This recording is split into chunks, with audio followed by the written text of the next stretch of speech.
Pardonnez pas. Merci, Madame la Présidente. La parole est à Monsieur Thibault Bazin.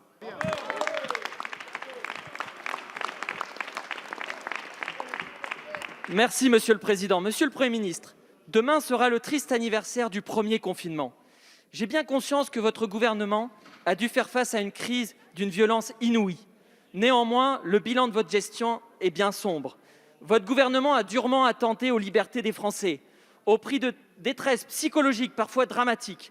La France paye un coût économique très élevé et elle n'a pas su suffisamment protéger les Français.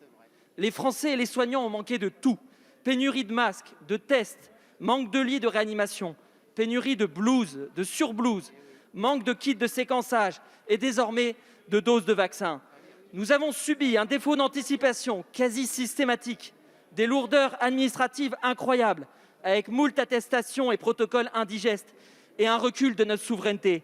La vaccination a connu un démarrage catastrophique qui s'est fait à 2 vitesses entre les métropoles et le reste du territoire.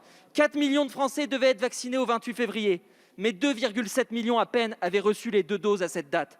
Au 15 mars, 5 millions de Français ont reçu une première injection contre 25 millions au Royaume-Uni. Enfin, depuis un an, nous subissons l'accumulation d'ordres et de contre-ordres, avec des ministres qui disent souvent le contraire de ce qu'ils affirmaient la veille. D'abord sur le masque, puis sur les tests massifs, et maintenant AstraZeneca. Monsieur le Premier ministre, vous avez incité les Français, dimanche soir, à avoir confiance dans ce vaccin, avant que 24 heures plus tard, le Président de la République le suspende. Résultat catastrophique, angoisse des Français, démobilisation des professionnels. Alors que la France compte plus de 90 000 morts du Covid, alors que l'on nous menace à nouveau de confinement, quand allez-vous cesser de faire de la mauvaise communication et d'infantiliser nos concitoyens? Monsieur le Premier ministre, les Français en ont marre. Ils veulent être protégés et retrouver leur liberté. Merci. La parole est à Monsieur Olivier Véran, ministre des Solidarités et de la Santé. Mesdames et messieurs les députés, monsieur le député Thibault Bazin, votre dernière phrase, monsieur le député, si je puis me permettre, illustre, vous demandez de la constance, vous en avez eu pendant un an, monsieur le député. Les oppositions, un certain nombre d'entre elles, ont eu une constante. C'est de nous demander tout et son contraire. Quand vous dites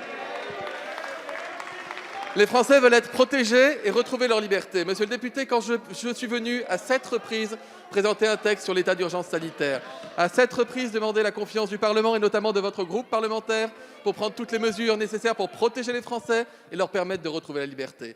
Quand dans la même séquence, monsieur le député, on a le droit à rouvrir les bars, rouvrir les restaurants et en même temps lutter contre la pandémie, monsieur le député, je ne suis pas sûr qu'à l'issue de cette année, les Français soient parfaitement convaincus par la démarche des groupes d'opposition vis-à-vis de l'action du gouvernement. Monsieur le député, vous posez la question de la constance et vous posez la question de la transparence et de la pédagogie et de faire confiance aux Français. Monsieur le député, que s'est-il passé avec AstraZeneca?